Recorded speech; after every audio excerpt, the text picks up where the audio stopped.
ఈరోజు గుడివాడ నియోజకవర్గంలో మేమంతా సిద్ధం సభ ఎలా ఉండబోతుంది?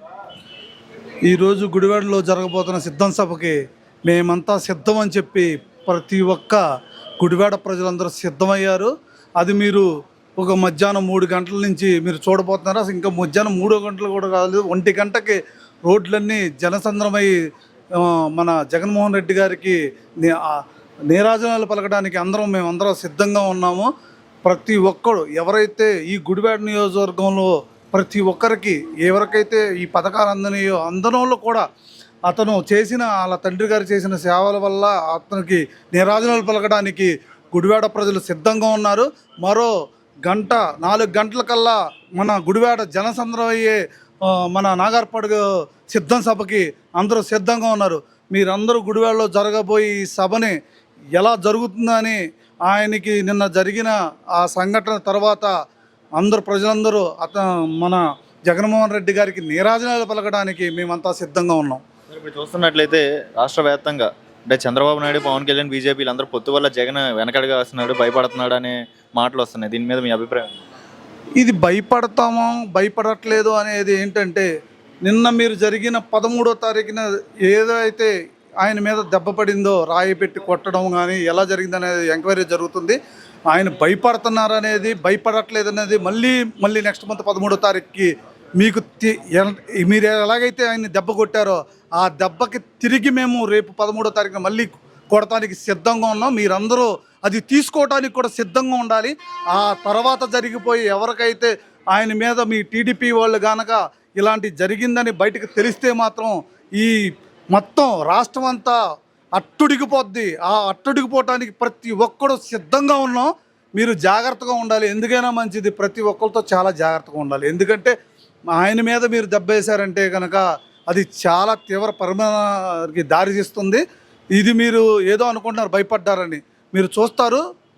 మీరు ఎప్పుడైతే 13వ తారీఖున కొట్టారో మళ్ళీ 13వ తారీఖున మా దెబ్బ ఏంటనేది మేము చేయడానికి సిద్ధంగా ఉన్నాం. చంద్రబాబు నాయుడు పవన్ కళ్యాణ్ ఒకటే మాట్లాడారు. పవన్ కళ్యాణ్ అంటున్నాడు పాతాళంలో పంపిస్తాను, నేను ఇంటికి పంపిస్తాను, ఏ జగన్ ని ఎంతో చూస్తాను అంటున్నాడు కదా.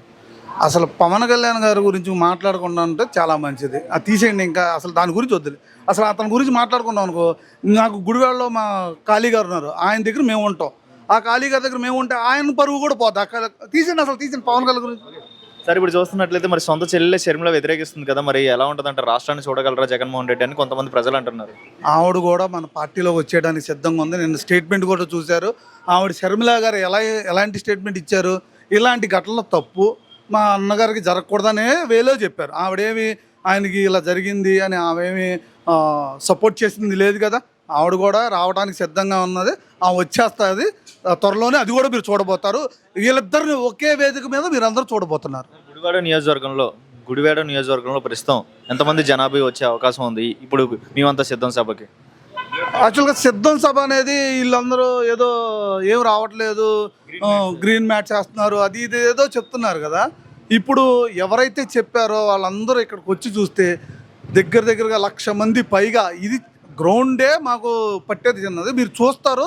1,00,000 మంది పైచీలకు జనాభా రావడానికి సిద్ధంగా ఉన్నారు. ఇంకా ఈ ఎండకి అయినా కానీ, ఇంత ఎండ వేస్తున్నా కానీ వాళ్ళందరూ ఆల్రెడీ బయలుదేరారు. ఇప్పుడు అటు నుంచి జగన్మోహన్ రెడ్డి గారు బయలుదేరారు, మేమందరం బయలుదేరి సిద్ధం అయ్యాము. మా ఖాళీ గారి నాయకత్వంలో గుడివాడ ఉన్న మన నాని గారిని బలపరచడానికి వీళ్ళందరినీ విజయకేతనం చేర్చడానికి మేమందరం సిద్ధంగా ఉన్నాం. జై జగన్, జై కాళన్న, జై గుడివాడ. 175కి ఎన్ని సీట్లు వస్తాయి ఫైనల్? 175కి 170. అసలు వాళ్ళు 175కి 175 వస్తాయని అంటేనే వాళ్ళు భయపడుతున్నారు. సో 175కి 175 రావడం కన్ఫామ్. మీరు అందరూ రాసి పెట్టుకోండి. 175 కన్ఫామ్. చూస్తున్నట్లయితే గుడివాడ నియోజకవర్గంలో ప్రస్తుతం కోడల నాని ఎమ్మెల్యే గారు ప్రస్తుతం పోటీ చేస్తున్నారు. ప్రస్తుతం చూస్తున్నట్లు జగన్మోహన్ రెడ్డి మేమంతా సిద్ధం సభ కార్యక్రమం పెట్టారు. నేను చూసిన సన్నివేశంలో జగన్మోహన్ రెడ్డి గారి అటాక్ జరిగింది కదా, దాని మీద మీ అభిప్రాయం ఏంటి? ప్రస్తుతం ఎలా ఉండబోతుందంటే ఈరోజు సభ? ఇది ఒక చేతకాని చర్య అని చెప్పి మేము అనుకుంటున్నాం అన్న.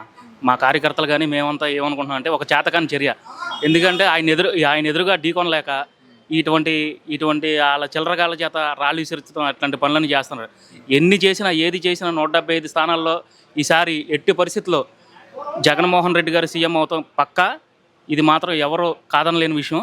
ఎందుకంటే ఈ గుడివాడ సభ ద్వారా మేమైతే ఏదైతే సిద్ధంగా ఉన్నామో రాష్ట్ర ప్రజలు కూడా అలాగే సిద్ధంగా ఉన్నారు. ఎప్పుడెప్పుడు అని ఎదురు చూస్తున్నాం. ఈ ఓట్లు ఏ రోజునైతే మేము ఆ ఓటింగ్ కోసం ఎదురు చూస్తున్నాం అన్న. అది చూసినట్లయితే పవన్ కళ్యాణ్, లోకేష్ వీళ్ళందరూ అంటున్నారు కదా, అంటే కావాలనే మీరు కొట్టించుకున్నారు, మేము చేయలేదు, ఇది కావాలని చేస్తున్నాడు పవన్ కళ్యాణ్ అంటున్నాడు, లోకేష్ అంటున్నాడు. అన్న, పవన్ కళ్యాణ్ అనేవాడు ఒక ఎదవ. ఆడి గురించి అసలు అడగొద్దు. ఎందుకంటే ఆడికి అసలు రాజకీయ నాలెడ్జ్ లేదు. ఆడేంటంటే ఆడి బిస్కెట్ల కోసం ఎగబడే కుక్క ఆడు. అర్థమైందన్న? అదే పవన్ కళ్యాణ్ ఈ రోజు అంటున్నాడు కదా, జగన్ ఇంటికి పంపిస్తా, బాయ్ బాయ్ జగన్, నీ ఎంత చూస్తా, పాతాలను పంపిస్తా, మీ ఇంటికి పంపిస్తాను, కుర్చీ మడత పెడతానని లోకేష్ బాబు అంటున్నాడు. అలాగేనన్న, ఆయన ఎదురు చూస్తాం కాదు, రాష్ట్ర ప్రజలంతా ఎదురు చూస్తున్నారు. ఎవరు కుర్చీ ఎవరు మడత పెడతారో, ఎవరిని పీక మీద కాలేసి ఎవరు తొక్కుతారో ఇదంతా రాష్ట్ర ప్రజలంతా గమనిస్తున్నారు. నీకు రాజకీయంగా ఏమన్నా ఎదగాలి అనే ఉద్దేశం ఉంటే నువ్వు ఫస్ట్ ఆఫ్ ఆల్ చేయాల్సింది ఏంటి? ప్రజలకు ఏం మంచి చేస్తాం అనేది చెప్పాలి. ప్రజలకి ఏమి చేయిస్తాం లేదు, ప్రభుత్వంలో పలానా లోటుపాట్లు ఉన్నాయి, అలాంటివి చెప్పాలి. అంతేగాని జగన్ అంతు చూస్తా, జగన్ అన్న తెల్లారు లేచిన కాడి నుంచి జగన్ ఇది చూస్తా అది చూస్తా అని చెప్తామే కానీ నేను ప్రజలకు పలానా మంచి చేస్తాను, పలానా ఇది చేస్తాను ఏమన్నా చెప్పాడన్నా? ఇప్పుడు దాకా కనీసం ఒక పథకం గురించి అన్న, పలానా పథకం గురించి పలానా ఇది చేస్తాను అని చెప్పాడా పవన్ కళ్యాణ్? ఆడి గురించి అనవసరం అన్న. ఆడొక ఎదవ. ఆడైతే పవన్ కళ్యాణ్ అనేవాడు ఆడు ఏదో అనుకుంటున్నాడు కానీ అదం పాతాలకు తొక్కుతా, ఎవరిని తొక్కుతారో ఈ మే 13వ తారీఖున రాష్ట్ర ప్రజలంతా తెలుస్తుంది. అర్థమైంది? నియోజకవర్గానికి మేమంతా సిద్ధం సభకి ఎంతమంది ప్రజలు వచ్చే అవకాశం ఉందంటారు? ఎలా ఉండబోతుందంటే ఈరోజు సాయంత్రం 3:30 కానీ అన్న, గుడివాడ ప్రజలు కాదు, గుడివాడ చుట్టుపక్కల ప్రజలు కూడా ఆల్మోస్ట్ అంతా సిద్ధంగా ఉన్నారు. మేమంతా సిద్ధం అన్న సభకి మేమంతా సిద్ధంగానే ఉన్నాం. ఆల్రెడీ చుట్టుపక్కల పల్లెటూరుల నుంచి ఆల్రెడీ అందరూ బయలుదేరిపోయారు. జగన్ గారి కోసం వెయిటింగ్. అర్థమైందన్న? ఏది పాపం ఆయనకి గాయమైంది అయినా కానీ ప్రజల కోసం, జనాల కోసం ఆయన ఎంత గాయమైనా కానీ ఆయన మా ప్రజల కోసం వస్తున్నారు. దానికి మేము ఎంత సంతోషంగా ఉన్నాం. కాకపోతే మాకు బాధల్లో ఏంటయ్యా అంటే ఆ రోజు జరిగిన గాయానికి చాలా బాధపడ్డాం. కాకపోతే అది ఒక చేతకాని చర్య. టీడీపీ వాళ్ళు ఏంటంటే ఆయన్ని డైరెక్ట్గా ఎదుర్కొనలేక ఇట్లాంటి చేతకాని పనులు చేస్తూ ఉన్నారన్న. 175కి ఎన్ని సీట్లు వస్తాయి సార్? పక్కా 175 అన్న. 175కి ఎన్ని సీట్లు కాదు, పక్కా 175 సీట్లు గుడివాడ నియోజకవర్గం నుంచి మా కొడాలి నాని మళ్ళీ మంత్రిగా, ఎమ్మెల్యేగా గెలుస్తారు, మళ్ళీ మంత్రి అవుతారు. ఖచ్చితంగా గుడివాడ ప్రజలు ఏదైతే ఆశిస్తున్నారో అవన్నీ కొడాలి నాని ద్వారా సాధ్యం. ఇంకెవరి వల్ల కాదు. ఎవరు వచ్చినా కానీ వాళ్ళ వల్ల అయితే కాదు గుడివాడలో. ఎందుకంటే కొడాలి నాని అంటే ఒక అభిమానం, అది ఒక బ్రాండ్. గుడివాడలో కొడాలి నాని కొట్టిన వాళ్ళు ఇంకా లేరు. మేమంతా సిద్ధం సభ ఎలా ఉండబోతుంది ఈరోజు? ఈసారి ఎలక్షన్ ఎలా ఉండబోతుంది? నవ్వుతూ నవ్వు భవిష్యత్తు లాగా ఉంటుంది. జగన్మోహన్ రెడ్డి గారి అభిమానులు అంటే ఇప్పుడు ప్రస్తుతం జరిగే గన్నవరం బస్సు యాత్ర నుంచే కనపడుతుంది. గుడివాడలో ఇంతకన్నా భారీగా జరగబోతుంది. గెలుపు అనేది నల్లేరు మీద నడక. గుడివాడలో కొడాలి నాని గారు, రాష్ట్రంలో జగన్ గారు గెలడం అనేది ఖాయం. మళ్ళీ మంత్రివర్గంలో కొడాలి నాని గారు హోమ్ మినిస్టర్గా చూడబోతున్నాం. కొడాలి నాని గారు చేసిన అభివృద్ధి పనులు ఏం చేశారన్నారు, ఏం చేశారనేది రేపు ఓటింగ్లో కనపడుద్ది. గెలిపే లక్ష్యంగా జగన్మోహన్ రెడ్డి చేసిన పథకాలే జగన్మోహన్ రెడ్డి గారు నిలబెట్టిన అభ్యర్థుల్ని గెలిపించే దిశగా తీసుకుపోతుందని తెలియజేసుకుంటున్నాం. ఇప్పుడు చూస్తున్నట్లయితే ఈ సభకు కానీ ఈ నియోజకవర్గం కానీ ఏ మీటింగ్ జరిగినా డబ్బులు ఇచ్చి పిలిపిస్తున్నారు, లక్షల్లో వస్తున్నారని లోకేష్ అంటున్నాడు కదా. మిగతా మీటింగ్లన్నిటికీ డబ్బులు ఇస్తే వస్తారండి. ఇది ప్రజాభిమానం అనేది ఎలా ఉంటుంది అనేది మీరే చూస్తారు. అదేవైతే ఈరోజు పవన్ కళ్యాణ్ జగన్ ఇంటికి పంపిస్తాను, పాతాళంలోకి పంపిస్తాను, నీ ఎంత చూస్తాను అని అంటున్నాడు కదా. జగన్ చెప్పాడంటే చేస్తాడంతే. పవన్ కళ్యాణ్ చంద్రబాబు నాయుడుకి జగన్కి తేడాలేంటి? ఏదండి వాళ్ళు వ్యక్తిగతంగా తేడాలేంటి? పవన్ కళ్యాణ్కి చంద్రబాబు నాయుడుకి జగన్కి వ్యక్తిగత వాళ్ళు చెప్తారు చేయరండి, ఈయన చెప్తాడు చేస్తాడు. లోకేష్ అంటున్నాడు కదా, మంగళగిరికి వెళ్ళి గిఫ్ట్ ఇస్తాను చంద్రబాబు నాయుడుకి, కుర్చీ మడత పెట్టి ఇంటికి పంపిస్తాను జగన్ అంటున్నాడు. కుర్చీలన్నీ మడత పెట్టే టైం అతి తక్కువ దూరంలోనే ఉంది. ఎవరు కంగారు పడద్దు. మడత పెట్టడం ఏంటి అనేది మాట తప్పటం, మడత తిప్పటం రాజశేఖర రెడ్డి వంశంలోనే లేదు. అలాగే మడత పెట్టడం అనేది ఏంటనేది జనాలే చూస్తారు. మీరు వేచి ఉంటే అందరికీ తగిన పరిణామాలు. ఈ మహాకూటములు, మాయాకూటములు ఆంధ్రప్రదేశ్ రాష్ట్ర చరిత్రకి తెలిసిందే, జనాలందరికీ తెలిసి రాబోయే కాలంలో కూడా జగన్మోహన్ రెడ్డి పథకాలే గెలిపిస్తాయి అనేది. 5 లక్షలు ఉన్న ఆరోగ్యశ్రీని విద్యా వైద్యం మీద పూర్తిగా పణంగా పెట్టి, విద్యా వైద్యం మనకి ఖర్చుల్లో భాగంగా చూసుకుంటే విద్యా వైద్యంకే ఎక్కువగా ఖర్చు అవుతుంది. ఆ ఖర్చులనే తగ్గిస్తున్నాడు అంటే ఆయన విజన్ ఉన్నవాడు ఆయన లేకపోతే గత ముఖ్యమంత్రులు అనేది అందరికీ అర్థమవుతుంది. జగన్మోహన్ రెడ్డి గారి మీద విజయవాడలో సింగనగర్ ప్రాంతంలో ఆయన మీదకి ఒక రాయి అనేది దాడి జరిగింది. దాని మీద మీ అభిప్రాయం ఏంటి? అంటే కావాలని ఇలా చేశారంటున్నారా? కొంతమంది ఏమో జగన్మోహన్ రెడ్డి కావాలనే చేయించుకున్నాను అన్నారు. అసలు ప్రజలకి ఏమని అర్థమైంది? మీరేం ఫస్ట్ చిన్న మాట సార్, ఏ మనిషి అయినా మన శరీరాన్ని మనమే గాయపరచుకోవాలని ఎవరు అనుకోరు. ఆయన ఇంటి దగ్గర బయలుదేరిన కాడి నుంచి మూడు రాజధానుల ఎఫెక్టు ఏ మనిషిలోనూ కనపడకుండా అత్యధిక వేలాది సంఖ్యలో జనాలు రావటం అనేది వీళ్ళు తట్టుకోలేక ప్రతిపక్షాలే ఖచ్చితంగా దాడి చేయించినాయని నేనైతే, నాతో పాటుగా అందరూ కూడా ఈ రాష్ట్రంలో ప్రతి వైఎస్ఆర్సీపీ కార్యకర్తలు నాయకులు కానివ్వచ్చు అందరూ అదే ఆలోచనతో అయితే ఉన్నాం. ఖచ్చితంగా అది దేంతో దాడి చేశారనేది తెలియదు, కానీ కొంచెం మేము ఈ దాడి జరిగిన తర్వాత ఈ యూట్యూబ్లో కానీ దీంట్లో కానీ చూస్తే ఎయిర్ సాఫ్ట్ గన్ అనేది ఇంత బుల్లెట్లు కలిగి ఉంటుంది. అది దాంతో అయితే దూరం నుంచి కూడా దరిదాపుగా షూట్ చేసే అవకాశాలు ఉండొచ్చు. సరదాగా ఆడుకున్న అమెరికాలో ఇట్లో వాడుతూ ఉంటారు ఆ వెపన్స్ని, దాంతో దాడి చేయటం జరిగిందని నేనైతే భావిస్తున్నాను, నాతో పాటు అందరం. ఎందుకంటే అది కట్టైన విధానం కావచ్చు, అదంతా చూస్తుంటే ఎయిర్ సాఫ్ట్ గన్తో దాడి చేసినట్టే తెలుస్తుంది. కానీ వీళ్ళకి అర్థం కాదు, ఒకవేళ ప్రతిపక్షాలు చేస్తుంటే వాళ్ళకు ఒక చిన్న మనవి, మీరు రాజకీయంగా ఎదుర్కోలేక ఆయన ఏదో చేద్దామనే ఆలోచన అయితే పక్కన పెట్టండి. ఎందుకంటే మీరు రాజకీయంగా ఓడిపోయినా కూడా మీరు మళ్ళీ తర్వాత ప్రశాంతంగా ఉండొచ్చు. అపోజిషన్ పార్టీలో అయినా మీరు ప్రజల కోసం ఏదో చేస్తున్నామని పోరాడవచ్చు, అవకాశం ఉంటుంది. కానీ అతని మీద దాడి చేసి అతనికి ప్రాణాపాయం కలిగించే విధంగా మాత్రం మీరు ఆలోచిస్తే, గతంలో మనం చూసుకున్నట్టయితే నేను చిన్నోడిని, నేను ఆలాలు చెప్పిన మాటలని కొంచెం తెలుసుకున్నాను. రంగా గారు, పరిటాల రవి గారు మరణానంతరం రాష్ట్రంలో ఎన్ని విధ్వంసాలు అయితే జరిగినాయో అంతకన్నా ఎక్కువగా కూడా జగన్మోహన్ రెడ్డి గారికి ఏదైనా జరిగితే ప్రజలైతే చాలా విధ్వంసం సృష్టిస్తారు.